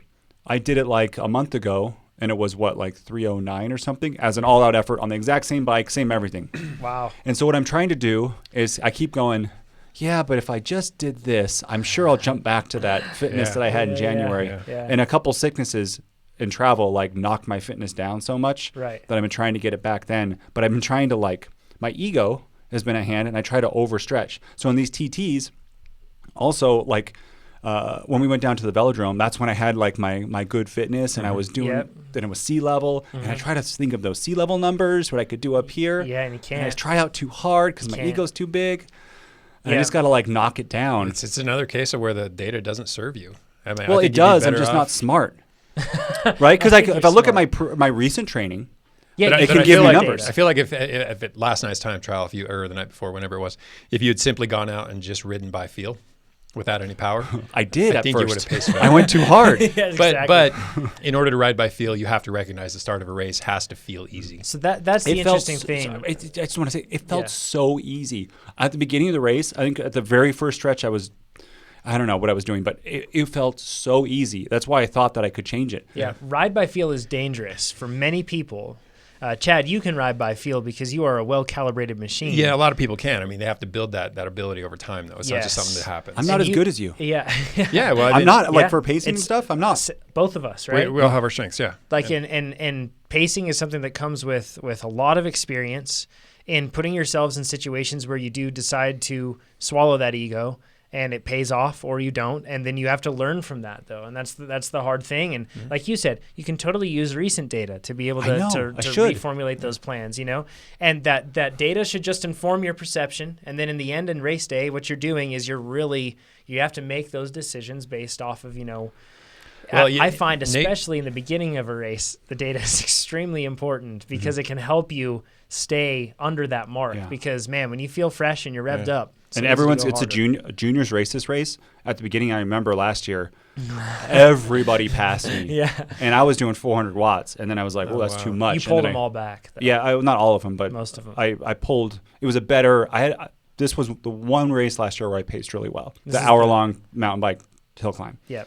So this year I'm going to try to do, I don't know, maybe start at 310, 315 because it's a road bike. You talking about this makes me actually want to do that. You hill should climb do time it. trial Go do it. tonight. It's going to be perfect for the 40K TT. It would be, yeah. I haven't ridden Pete in and I 2 are doing weeks the with crit. my knee. And, Jonathan, just with your knee too, if it starts to hurt, you stop and you roll down the hill. Yeah. It's an true. instant out. You don't have to It's true. pedal anymore. Good call. Yeah. Did you have something else to say about my poor pacing? no, just that you got a taste of what your fitness can be, and it's messing with you. It's not Totally. serving you. It's so totally messing you need with to me. get a handle on that. You need I to know. recognize that that's where I was. It's not where I am now. I can get back to it. May not happen in time for the time trial. So I'm sure other people have done this too, but I went into Best Bike Split and I'm like, okay, on the time trial, I'm going to do 340 watts because I'm going to bring up my time trial It ain't power Best to my Bike road Split's bike. fault. No, but I'm like, you just like, you Yeah. fall in love with this outcome and this Oh, yeah. idea of Yeah. it. Things change and you're not as fit and you got to like, it's so easy for me to say it now. I'm such a like data driven person. Yeah. I got to look at reality. Yeah. Yeah, And that's start it. over. The answer is really simple. Yeah, it's just be hard realistic. to do. Yeah, and Yeah, even then, it actually isn't that hard to do. It's a pretty quick thing. You just chop the tail off quick and get it done. Swallow the pride. I Look where you see need this to live. when I did triathlon, so much in triathlon where they set a too high power goal on the bike, or they set a run pace that's too high, and they just say, "Oh, I blew up. I had a hard day." So no, you picked a number like I'm gonna start running 7-minute miles for my half marathon. Self-sabotage. I've never done it Yeah. off the bike. Maybe that's like my PR for half Today's marathon, gonna be the day. right? Yeah, but Yeah, trust me, they think that. I'm Right? not above this. Yeah. I've done it too. Yeah. you Yeah, bring up exactly. something interesting too. To learn from these mistakes, you can't just leave it up to chance or some type of red herring. Like you always hear people say like I saw a guy on Facebook one time that said, "I lost my job, but I know everything happens for a reason." And it's like, yeah, the reason was you didn't show up. Don't chalk it up to the universe, right? Yeah. Like if you blew up or you didn't perform as well on that time trial, look into it. Figure out why, instead of just chalking it up to something else. Performance analytics now available on There we TrainerRoad.com. But the other part of it is you always do want to push your limits. Yeah, You know what I mean? totally. But I've just been pushing them. I've seen them. Wait to the second half of your race to push your limits. Well, and I think Nate actually wrote this: is feel easy in the beginning, feel strong at the end. yeah. And it really is that way. You're not gonna feel great at the end, but you can feel strong. And that's what I did last year at this mountain bike race tonight is the second half. I just pulled people back, and it felt so. It was impressive. It was so much easier to race that way than to feel. I poured a bottle on you last year of ice water. It was great. It's amazing. Yeah. But it just, you know what I mean? It's so, and physiologically, you actually go faster that way too than going hard. Yeah. Well, you can. I'm going to try to do it tonight. Ride the ship tonight. I will write it. Yep. Everything will change tonight. Next Thursday, we have another time trial that we're all three doing. I don't know if you know about this, Jonathan. I don't. Okay, we're going to do it. Cool. And Sounds then 2 weeks later, we have the big race. Finally. Good yeah. Lord. So Thursday will be. Finally, I'm going to beat these guys. It seems to dangle in the future forever. Yeah, it really does, right? Joey, let's talk about that one. This question. He says, after analyzing my recent racing, I've identified that the bunch sprints I've been taking part in consist of about a 5-minute VO2 effort to maintain position, followed by a sprint. My training is focused on these as separate sessions. However, would it be beneficial to end each VO2 interval with a sprint? Or will this negatively impact the gains from the VO2 intervals? That's a good question, and a lot of people have seen that on different workouts, if one of us surges at the end of an interval, at the end of a workout or something, they wonder if that's exactly what they should do on every interval. So hopefully we can. Yeah, the only way I could see something like this negatively impacting, it won't even impact the gains. It'll just impact the quality of the intervals that come after it. Mm-hmm. So if you're doing VO2 max repeats and you insert a sprint, but you've got 7 more repeats to do, and those suffer as a consequence. In that case, I would say don't do this. Yep. In the case of bringing your fitness specificity as close as possible to the demands of racing, you absolutely have to start combining this stuff. And that's why a lot of the workouts in the specialty plans do exactly that. Sift through the crit plan or even the 40K TT plan or whatever, you'll see that the workouts do start to combine. And in particular, what you've described is a race winner. I mean, there's actually an interval descriptor for this type of workout where you do an initial surge, you settle into a pace that's real close to threshold, maybe a little below, maybe a little above, and then you have to have a finishing kick. Mm-hmm. And you repeat those over and over again. In my case, I prescribe multiple race winners because you seldom do one race winner and it just works. You have to try and try again. But in any case, as you get more specialized in your training, you have to start to mash this stuff together because that's how you're going to have to utilize it out during your events. Yeah. I find that, the type of racing that I usually do has those sort of efforts required. Yeah. It's just like terrain forces you to push hard, then you have to maintain. You just simply can't rest. And mass star dynamics do that all the time. Mm-hmm. I find that the 5-minute VO2 also is a big breaking point for people. Like 3 minutes, not so bad. 5 minutes though, it's more than twice as hard. Closing laps of something like a criterium, where you're on it for the last 2 or 3 laps, depending on how long a lap is, and it amounts to about 5 minutes, and then you have to sprint on top of that.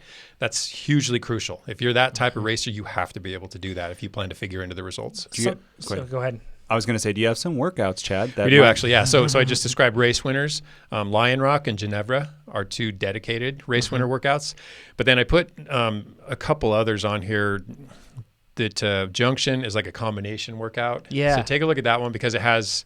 It just mashes up a bunch of things that you will use all in the same event.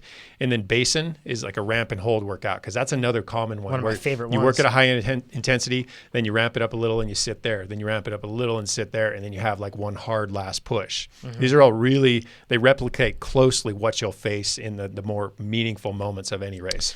Yeah, it's something that I find, psychologically speaking, coming into the end of a race. A lot of the time I see people holding back in a sprint. Or what they do. So let's say you're in a criterium. That group is pushing really hard, and it's pushing you into that 5-minute VO2 territory, right? And a lot of the time you're thinking, oh, if I keep doing this, or I need to ride conservatively because if I don't, then I'll get to the end and I won't have enough gas to sprint against everybody else. And I think that sprint will always be there. Yep, and they think of themselves like in a bubble, right? Like that they're the only ones going through this, and we do that in the race moment. It's really silly. Everybody else is going through that, and a lot of the time, what ends up happening is that you hesitate because you're waiting for somebody else to chase that wheel on that little attack that's going out. Mm-hmm. And then what you end up doing is you end up having to surge a little bit harder and you take a little bit out of that sprint because you have to. So when I say the sprint will always be there, I'm not implying it's going to be a good one, but you'll have a 1 or 2 second snap or maybe a 10 or 12 second snap. Yep. But you'll have something. So you do what you have to do to hang in there to get to the line, to get to a position where you can sprint. Then you hope you've done it well enough that your sprint means something. Yeah. I've seen Pete do something, and other very clever, crit racers, is it's almost, I wonder if in their mind they're thinking momentum at the end of those races, because it saves a bit of that, that top end or that you have to use to any be able of those to little sprint, surges you have to do to get back into position to close onto that wheel will cost or, that sprint a bit. Yep. A bit Yeah. of punch. And they really kind of just focus on keeping that momentum up all the time rather than, surging hard and letting it sit. I think it goes to, it helps out a lot. So, Jonathan, could you post these workouts in the Facebook beta group? I will. Yeah. Or wait, not Facebook beta, the Facebook podcast group. Yep. TrainerRoad Ask a Cycling Coach podcast group.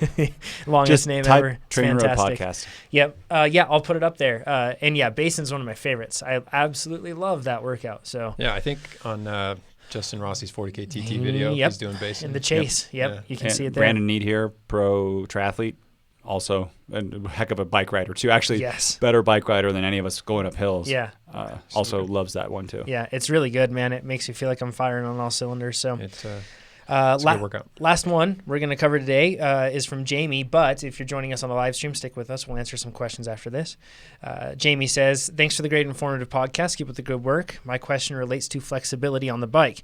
To give a brief insight, I have a background in power and Olympic lifting, and so I have a good understanding of body mechanics and flexibility requirements in that realm. I've always cycled, and now an average week comprises of 3 heavy, low-volume weightlifting sessions focusing on big compound lifts. So compound lifts, I assume he's talking about like overhead presses or something multi-joint. like that? Yeah, so okay. you're using Squats, deadlifts, probably overhead press. Yeah. Gotcha. Like Cool. bench press. He says, then 2 short structured training rides and 1 long weekend ride focused on fun.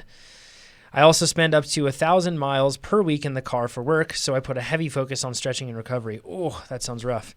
I have a reasonably aggressive position on the bike and have no interest in going more aggressive. My current base rate, he says in quotes, of flexibility is adequate to be comfortable in this position. My question is, would increasing flexibility beyond that, and in quotes again, base rate, be likely to yield any performance benefits despite not utilizing it to achieve a lower position? This is an awesome question. I really like it. Thanks for your help, Jamie. And by the way, he gives a shameless plug, and I want to actually mention this because it's pretty clever. His name on Instagram is the Wolf of Watt Street, which is actually pretty funny. That's pretty good. I've had this question a lot because I've dealt with knee injuries for I don't even know how long now, and you go to a lot of PTs, and they say, "Oh, you're not flexible enough," right? And in terms of where my flexibility is compared to the average cyclist, I'm way far ahead. Yeah, you're flexible. So like the question that I have a lot of the time is like, well, is this even lending itself to like not even a biomechanical improvement in terms of avoiding an injury, but is there a performance benefit to being more flexible? Yeah, I mean, not really. You want to be sufficiently flexible to be able to derive power from the position that you want to hold, and it sounds like he's already there. So increasing his flexibility beyond that point isn't really going to further performance because he's not making use of it. It's not like there's going to be even less tension in the position he settles into because he can actually get farther than that position. So he's going to back out of it a bit and expect to be more powerful. It doesn't really work that way. Yeah. There's an optimal joint tension relationship, and he's found it. So increasing flexibility is not really, I don't see that as an objective he should pursue. If your flexibility limits you and means you can't get into that position, or that when you get into that position you feel resisted, absolutely pursue flexibility or modify your bike fit. But in his case, I don't see any purpose behind it. Could it be detrimental to be excessively flexible? I don't think so. Not in terms of positioning yourself on the bike. I mean, we know it happens with runners where they have to maintain a certain amount of springiness, and they actually want different levels of inflexibility. And that's a lot of kinda cyclists interesting. don't know that. In running, you have a lower efficiency if you're super flexible. Yeah, I guess that kind of makes sense though, right? Because Yes. you're like landing kind of on the leaf spring, and it needs to be, have some tension in there. The other thing that I think the only time that I have a limiter in flexibility is mountain bike descending.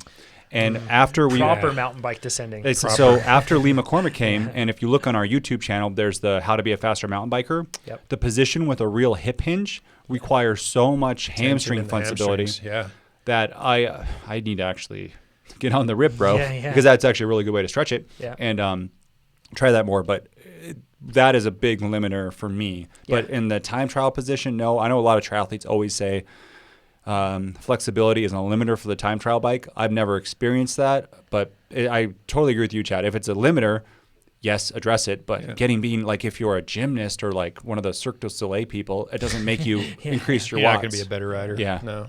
Yeah. And just because you can contort yourself into a really aerodynamic position because you have great flexibility, there's probably a point where you've passed your maximal power output. Yes. So yeah, and this said, it sounds like we're saying that like flexibility is a need. There are plenty of people listening to this that are not flexible enough, I'm sure, that they need to put some time into that. Yep. I see a lot of riders that don't spend a lot of time in that, and you can even see on the bike, how they writhe and move around. Could be a combination of many things, but it may very well be flexibility or a limit thereof. So the one thing that I feel like cyclists should be encouraged on is a lot of, working on flexibility and improving that can be coupled with recovery. It doesn't have to be any, that's... I'm all for flexibility work and addressing, just all the balls of tension that we accumulate doing not just stuff on the bike, but just sitting in a car, sitting at a desk, etc. So this is not me saying that flexibility, it doesn't have its place. Absolutely does. Yeah. There are a lot of you can, if you're, for example, want to focus on strength training, that's going to add some training stress, right? Like you want to focus on a number of different things that can add stress, but focusing on flexibility doesn't necessarily have to do that. In fact, it can help you really set time aside to recover. Post-ride, make sure that you sit down and you have some goals on working on some things. It's a good way to decompress. It's great. Psychologically, physiologically. I mean, there's a lot of benefit to be gained. Yep, absolutely. Cool. So with that, if you're with us on the live stream, stick with us. If you're just joining us on the podcast, thank you so much. Remember, you can submit your training questions at trainerroad.com/podcast. If you want to join in on the rest of your fellow listeners to the podcast, you can do so in the Trainer Road Ask a Cycling Coach podcast Facebook group. Oh, and one thing I forgot to mention, silly me, Carson City Off-Road. It's coming up in 2 weeks. We're doing a live podcast from the main stage. It's going to be at 4:30 p.m. on Saturday, June 16th, I believe. So that's the Saturday of the race weekend if I screwed that date up. But it's going to be at 4:30 p.m. and we're going to have Payson McKelvin, current marathon national champion, cross-country marathon national champion. We didn't get a runner on there to talk about things at a mountain bike race. And then Sofia Gomez Villafane, she rides for the Stans Pivot team, pro mountain biker, pro cross racer, and she's actually really darn good for being a cross racer. She's really darn good at this long endurance stuff. So we're going to talk all about endurance mountain biking. So if you're at the event, you can join us live. Otherwise, we'll be working out all the details to make sure that you get a live stream. So then you can tune in. Regardless of all of that, it'll, of course, be on the channels thereafter, and you'll be able to listen to it. So it'll be a ton of fun. We're looking forward to seeing all of you there. We'll talk to you all soon next week at the normal time. Thanks, everybody. Thanks, everybody. Bye-bye. All right, live streamers. So next year, I'd like to do the 65 Lost and Found and race it. Yeah. Right? Like, I wasn't racing the 100. I was like clinging to groups. To be clear, the 100, we were doing the 100 really because we thought it would be a great opportunity for Leadville. And I think it was. Yep. I do, for sure. And I feel a lot of frustration because I missed out on that. But yeah, and then Carson, I want to do the 30 whatever next year. Right. Yeah, instead of the 50. Yeah. It's more fun. Oh, is that the one we did last year? Yeah. Oh, yeah. No, we did. Yeah, you guys did the 35. Yeah, 35 instead of the 50. Oh, yeah, there was just additional loops for the other one. Just make next year a little like Chad, but if we do next year, shorter, faster. Hard race. Yeah, shorter, hard. That's all I want to do. My dream. Short, hard stuff. Hour-long crits or 45-minute crits. The cycling world is just going the opposite direction. Dirty Kanza 350 miles long. That brings me up to another thing. Drives me nuts, man. So many people, I was, a conversation at Lost and Found. Hey, what are you doing? I'm only doing the 65. Yeah. I hate that mentality. That's what Come on. Runners have that too. They're like, I'm only, like doing for some reason you're lesser because you're doing the 10K or the 5K. You do a 5K in 17 minutes. That's so much more impressive than me. They're 2-hour half marathon. Yeah. It doesn't matter the distance. Like if, you don't have to do the longest distance available. Just like a Dirty Kanza, I'm sure people are like, I'm only doing the 200, right? Instead of 300. Exactly. Yeah. It's absurd. Like you don't have to do the longest distance. And I think that something that I think Todd Sadow's trying to get across for a lot of people with like the Epic Ride series is that like those 35 ones, I think he'd probably like to see a lot of folks do the 35 one because most people are going to have a better day after doing 35 miles than doing 50 because a lot of time after 50 miles, you want to find the nearest, wooden box to fall into and just, go to sleep. I know specifically with the 100-mile race we did last weekend, at the 65-mile mark, I'm like, feeling pretty good. Yeah. I could have finished like that. Me too. know, right? 65, I was like, man, this would have been perfect. Yeah. But I would have gone harder in all the climbs, right? Yep. And I think actually the fun level goes up because you're more aggressive, and we've talked about it before. You're like racing more towards your fitness. Yeah. I can't race. You're not in survival mode for 50 miles. Yeah, exactly. I can't race 100 miles. And I know looking around, at least the groups I was in, no one's racing at 100 miles. Everyone's just like, get me to the finish line. We're getting there. Yeah, we're going to get there, guys. The top guys race. That was it, right? Yeah, right? I fell apart for the last 30-ish or so miles, and I still was passing people. So people were falling apart harder than I was. So very few people are suited to actually race 100 miles. Oh, yeah. Jared Mickle says... By the way, Leadville will be fun, huh? Yeah. It's going to be fantastic. He says, how technical is the last 20 miles of the Carson City Epic off-road race, or the Carson City off-road race? He's asking about the descent. I'm trying to decide if I'm better off suffering the climb on my full suspension or if I'm better off suffering on the descent on my hardtail. The only thing that's technical that's brought to that terrain is loose dirt. It's loose, deep, kind of DG-ish stuff. So I think that if any race is a hardtail race, it's Carson City off-road. The previous year, had a lot of single track with some chunky stuff to it, but this year it's when you if you've ridden around Tahoe, you understand that a hardtail in almost every case in the Tahoe region for cross-country riding is going to be better because you have long, very smooth DG, and then every once in a while you've got like a rock ledge. So that full suspension probably isn't going to make it very fast. It's not going to help you there. So I would say that it favors a hardtail. You will have one section called the Secret Trail, but apparently it's been reworked. I haven't ridden it. My goal is to go ride it this Saturday. Then there's the Creek Trail at the end. That Creek Trail has a few little ledgy drop stuff, but it's nothing that would require you to base your bike choice off of that. So I'd say hardtail. However, if you're going for a full suspension bike, it's also not a bad choice because modern full suspension bikes are awesome and efficient. So as long as it is a modern. Awesome. I wasn't listening. Is this our race? Yep. There's drops? Yeah. Great. Yeah. Well, no. In fact, you Easy might have drops. even ridden the trail with me before. It's the Creek Trail. And it's just like a little stair step. In fact, I'm almost positive we rode it. It's got like a little stair step section down some rocks, and then you just kind of weave around the creek, right? But it's a non-factor. Did I walk basically. my bike on it? No, I Probably think you did. were. Maybe it was fat bike territory when I did that. Yeah, maybe. It's It been a won't while. be so bad. It's definitely nothing. Yeah, hardtail I would say. However, if you have a full suspension bike, it'd still be a great choice.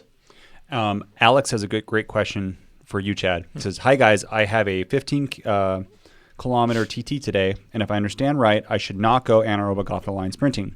What would be a good percentage of my FTP I should target for the TT? 115%? It does have some overpasses. So Alex is saying it's about 9 miles. What percentage FTP? And you think that it's short. I think Alex is thinking he can go pretty far above. Yeah, so you're probably optimistically looking at a 15-minute effort, probably something closer to 18. I don't know how fast you are. I don't know if the course is pan flat, do you say? The couple overpasses, yeah. Yeah, okay. So plan for a solid 15 minutes worth of work, and you're not going to stay there for 115% of FTP. Yeah. So if you've done anything in the 15 to 18 minute ballpark, or even 12, and you think you can stretch it for another couple of minutes, that's what I'd target. And if I had to guess, my pacing, I would probably shoot for something around 105%. That wouldn't be a heck of a lot above threshold. I mean, it's basically what we did with Franktown. Same effort, and I think we came out at about 5% above, or I did. FTP. Even 5 is hard, right? Oh yeah, you'll finish crushed. You might want to start Alex at like 102 and then Yeah. 105 is probably the high end of it. And he asked, should I be like surging over the he says think it's going to be a 20-ish minute event. So he could probably even go. Yeah, I wouldn't surge over anything. You're already going to be working at a effort level that's high enough to control. And if you go even a little farther above that, and then you want to return back to that same already high effort level, it's going to be really, really demanding. Yeah. Liam says, how do I know if I'm getting too low in a sprint and losing power? I'm thinking of Caleb Ewan, and I'm sure other people are too in this situation. I mean, you can use data to figure it out, right? Do a baseline sprint and look at speed, look at power, and then do another sprint where you're looking at that, but try to make sure that you're fresh like the next day, and see how that is. And you can see, how it affects your speed and then how it affects your power output and how those two things correlate. But or what the best combination of low position and power output are in terms of time. Yep, time as well. Yeah, so do a 200-meter sprint again and again with Yep. Yeah, that could be a good way those to variations. do it. The main thing that I I know Caleb Ewan hasn't told the world to sprint like him because that would be very dangerous. But it's not like at some point that will have to go wrong, and it's terrifying to even think of. But when you're I think a lot of people misunderstand how he has to hold himself when he's sprinting like that. There's got to be an enormous amount of tension pushing forward on his handlebars from his hands and then pushing almost back on his feet when he's that far forward on the bike, just to be able to maintain that rear wheel down and some weight and tension through the bike. It's an unusual position. And it's something that a lot of the time, he's extremely small as is. And I'm not going to tell him how to sprint, but he's extremely small as he is compared to somebody like Marcel, Kittel. But I often think, he has to sacrifice power being in that position compared to, I'm sure he's built himself into a way where he is efficient there, but that doesn't mean that his peak efficiency is in that position. Like perhaps he could be more efficient in terms of power output, I'm saying, in a different position. And I look at it a lot of the time and I'm like, I think most of Kittel's front wheel gets his draft, when he's perhaps even more upright, right? Mm-hmm. I think where he has a huge advantage is where if there are people trying to draft him, then he has an advantage in a sprint, right? Yep. But man, that's a tricky thing. And I do think people sprint too high most of the time. They're way too upright, or they, posture up and they're just becoming a sail that's fighting against their power. But just be very careful when you're getting lower, and then try to take a data-driven approach like that. And also be patient, and you'll have to collect a lot of data points because sprint power, plenty of things can affect your data that you're getting from that. So that's what I would say. Erica asks, I am terrible at pacing on hills, steep and long around here. I panic and try to go out fast, but then burn up halfway or sometimes sooner. How do I pace up hills and keep calm? I was just talking to Alex about this because they did the Boca Road race last night, which has got the wall, which is basically a climb like you just described. And whether it's panic or ego or just freshness that goads people into attacking the first half of the climb at an unrealistically hard pace, it just you have to recognize that at some point and maybe hold back a bit, even if that means if you're with a group of riders, you watch the group sail away from you. It's a learned tactic, and once you learn it, there are a few things more satisfying than starting at the front, having everybody blow by you, and then reeling in each one of those riders because you paced it better than they did. Yep. Mm-hmm. Yeah, I mean it's paying off something that hurt you earlier psychologically, and then it shows that was the right choice. That's huge. And you benefit from it over the longer haul too, because you didn't burn one of those theoretical matches. Mm-hmm. Yeah. So to paraphrase, experience and like just holding yourself back. Mm-hmm. Yep. Restraint. Yeah, restraint and experience. Yeah. Let's play with it too, Erica. Mm-hmm. Let's see. Scott says, any tips on doing super early workouts? I have to do a couple at 5 a.m. and really struggle to get them done. Same workout will feel much harder. Do I just put in some easier stuff for those days? It's normal to feel like those really early workouts are harder. That can come from a number of different reasons. It's hard to get going in the morning, period. Yep. A lot of things are working against you, including muscle cortisol, the fact that you just got out of bed. I mean, your systems aren't exactly firing on all cylinders.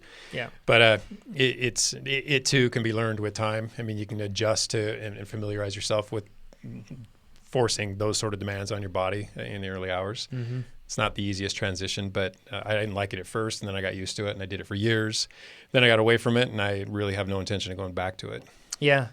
It's tough. I notice a psychological benefit from that when I can do a workout, and I can say I just did my workout before my competition's still in bed, right? That feels really good, but if you fail workouts, then that doesn't really do a whole lot to help your confidence. So it can be a tricky thing. There's really nothing preventing you from having a successful workout, though. So if for whatever reason you're falling short of what you can do later in the day, I'd probably have to dig a little deeper. Mm-hmm. Yeah. Connor says, for an intermediate racer, what are your thoughts about lifting weights and putting on a good amount of muscle? Yes, I know it's better to be super lean and light, but how much would this hurt me? Connor, depends on your goals. If your goals are to look great at the pool, then sure, you can put it on. And I'm sure that you'll accomplish that goal. I mean, if the muscle is not adding on muscle mass to a certain point, there is a point of diminishing returns. That muscle mass, the muscles should help you go faster on the bike if that's your goal. And you'll get to a certain point where adding more mass won't necessarily make you faster. It's more about becoming efficient. You just have to question whether or not it's beneficial mass. Depending on what you're doing, does it further your performance? Mm-hmm. And in the case of A road rider who has to deal with long climbs, probably not. In the case of someone doing flat, fast criteriums or time trials, might not be the worst thing. Yeah, you can actually look on YouTube. We have a strength training video that you can see on different exercises we recommend for strength training. And then we've talked about weightlifting and strength training at length on this podcast at different points. We touch on it pretty regularly. So if you go through and you look up like Ask a Cycling Coach podcast, weightlifting or strength training, you'll see all the different episodes. It'll probably pull up SoundCloud links. You can see all the different ones where we've talked about it. So Sam asks, will TR ever make the ride analysis built into the mobile app? Also, will TR ever build a fitness, form, and fatigue into the application and mobile application?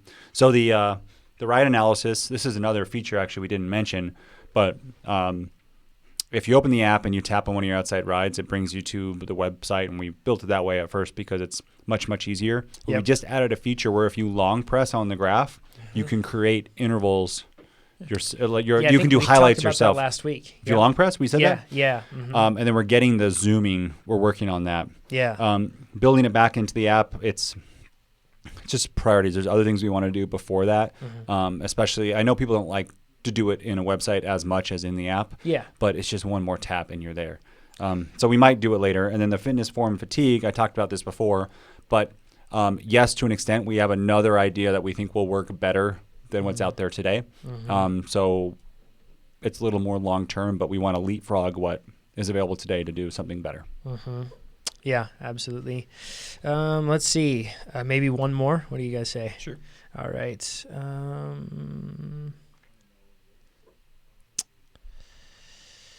All right. Yeah. I got one from Jamie. Cool. She just asked she wants like a Cliff Note style doc for how to use TrainerRoad and performance analytics. If you go on our YouTube channel, there's a video series, Performance Analytics, that kind of explains the whole thing very succinctly. Yeah. And it's probably 8 minutes of watching or something. Easy to understand. Yep. Very like applicable stuff. We're not getting deep into the weeds. We're just showing you how to understand how to use this to know if you're getting faster. Yep. Rather than us being, we're not scripted. When we're scripted, we can stay on point. Yeah, exactly. So you can watch that and you can learn all about it. Yep, absolutely. All right, everybody. Thanks for joining us on the live stream. Hope to see you in that TrainerRoad Facebook podcast group. And also, if you're coming to Carson City Off-Road, please let us know. That would be awesome. Maybe we'll put up something like a roll call or something else, but look for some more information on that. Also, keep your eye out for, I guess, like a personal recap where I kind of go over all the stuff from Jeff Kabush's Dirty Kanza report. So we'll have that up in the Facebook podcast group too. Look forward to it. We'll talk to you all next week. See you, everybody. Bye-bye.